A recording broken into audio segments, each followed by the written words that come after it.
Ada sebuah kisah Syekh Abdul Qadir Jailani waktu itu berjalan bersama-sama dengan murid-muridnya. Kemudian di tengah jalan dia ditemui oleh seorang pemuda ahli maksiat yang kerjanya pokoknya udah maksiat terus dah. Kemudian pemuda ini bertanya kepada Syekh Abdul Qadir Jailani, "Syekh," katanya, "apakah Allah mampu untuk membuat orang pencinta maksiat seperti diriku ini bertobat kemudian berubah menjadi orang yang taat seperti dirimu?" Kemudian Syekh Abdul Qadir Jailani dengan senyum beliau mengatakan, Allah berkuasa untuk membolak-balikan hati orang sehingga Allah pun dapat menjadikan orang-orang yang ahli maksiat menjadi orang-orang yang mendapatkan hidayah bertobat dan menjadi orang-orang yang taat. Maka pemuda ini bertanya pertanyaan yang kedua, "Wahai Syekh, berkuasakah Allah untuk menjadikan orang ahli maksiat seperti diriku ini mencapai tingkat ketaatan seperti dirimu?" Bukan hanya sekedar taubat, tapi dia bisa gak sampai ketaatannya sampai seperti ketaatannya Syekh Abdul Qadir Jailani. Maka untuk kedua kalinya Syekh Abdul Qadir Jailani tersenyum kemudian mengatakan pada pemuda tadi, Allah berkuasa membolak-balikkan hati manusia sehingga Allah pun berkuasa untuk membuat orang-orang ahli maksiat bisa mencapai tingkat ketaatan seperti orang-orang tingkatan para wali. Kemudian pemuda ini bertanya pertanyaan ketiga,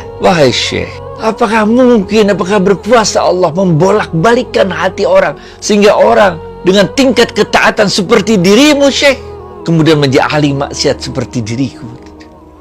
Mendengar pertanyaan itu, Syekh Abdul Qadir Jailani langsung bersujud, langsung beliau menangis, memohon ampun dari Allah. Begitu sujud terus murid-muridnya nanya, "Syekh, kenapa kok jadi nangis begitu?" Kemudian Syekh Abdul Qadir Jailani menjelaskan bahwa Allah berkuasa membolak-balikkan hati orang. Itu sebabnya juga kalian tidak boleh memandang rendah orang yang saat ini masuk ke dalam lumpur kemaksiatan. Karena Allah berkuasa untuk membalikkan hatinya bertobat. Bahkan Allah berkuasa untuk mengangkat derajatnya sampai derajat tingkatan para wali. Sebaliknya Allah pun berkuasa untuk membalikkan hati seorang yang tingkat ketaatan yang begitu tinggi, tapi karena ketaatannya yang begitu tinggi itu, dia akhirnya memandang rendah orang lain yang berbuat dosa, memandang rendah para ahli maksiat, sehingga Allah balikkan hatinya. Akhirnya ahli taat pun terjerumus menjadi seorang ahli maksiat.